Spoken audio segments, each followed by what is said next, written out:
Have you ever reached a goal you worked incredibly hard for, only to discover it didn't feel the way you thought it would? For instance, you finally earned the promotion, you got the title, the salary increase, people congratulated you. And yet, inside you quietly asked, is this it? If you've ever felt that way, you're not alone. Can I share something I have been noticing? After years of coaching executives and accomplished professionals, I've seen a pattern that surprises even the people living it. Many women aren't unhappy because they have failed. They're unhappy because they are succeeding at a dream they never consciously chose. I'm Elizabeth Suarez, an executive coach who turns complexity into clarity. And I want to explain what I mean. Most of us never stop long enough to ask ourselves where our definition of success came from. Some of it came from our parents, some from our culture, some from our organizations, some from social media, some from watching people we admire.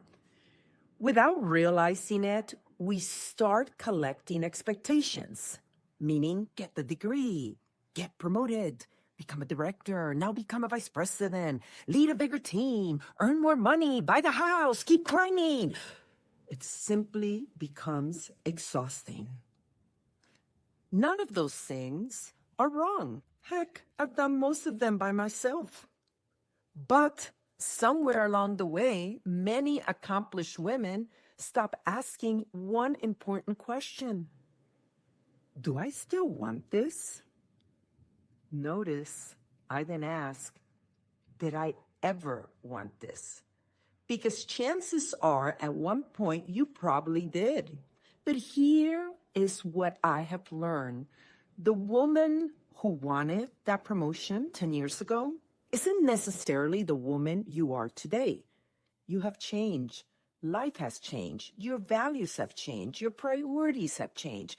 But your definition of success may not have changed with you.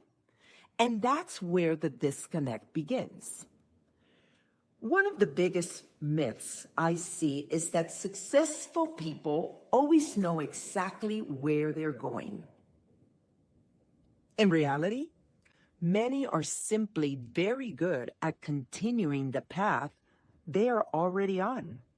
They're achieving, performing, delivering, but they haven't stopped to ask whether they're still climbing the right mountain.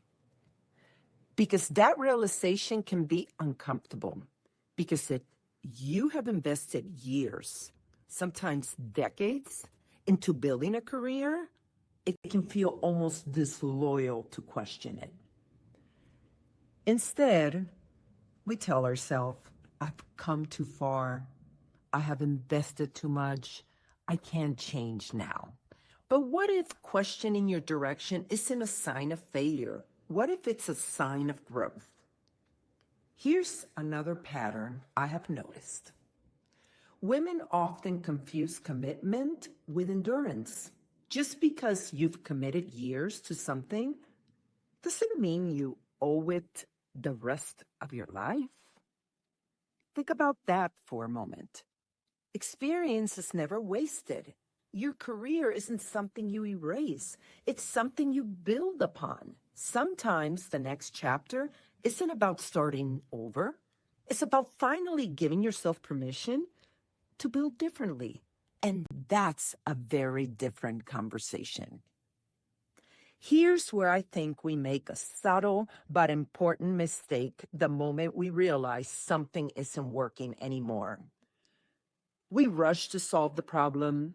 We start looking for the next job, the next opportunity, or the next title. But before you decide what to do next, there's an even more important question to answer. For instance, most people ask, what should I do next?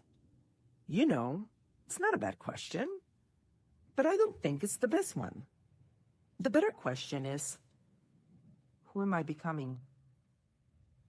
Because your next career move isn't just about changing roles.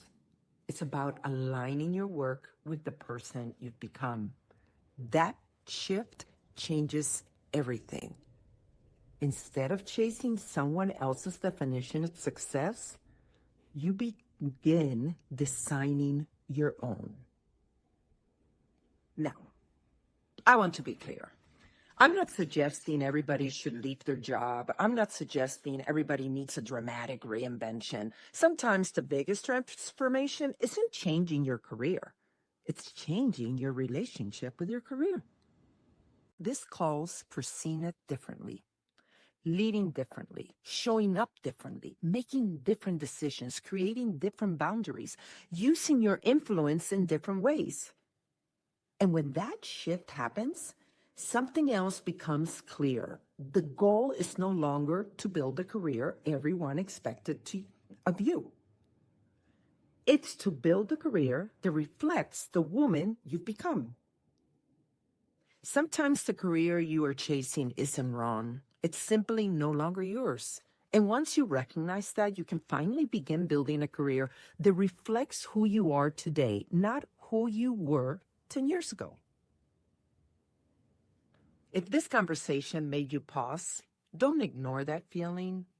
I have created a career clarity assessment designed to help you identify where you are, what's getting in your way, and where your next opportunity for growth may be. You'll find the link below. And if you're interested in more conversations like this, conversations that challenge how you think so you can move more strategically, I would love for you to subscribe to the channel. Until next time, remember, you don't have to start over. You just need to know how to build what's next.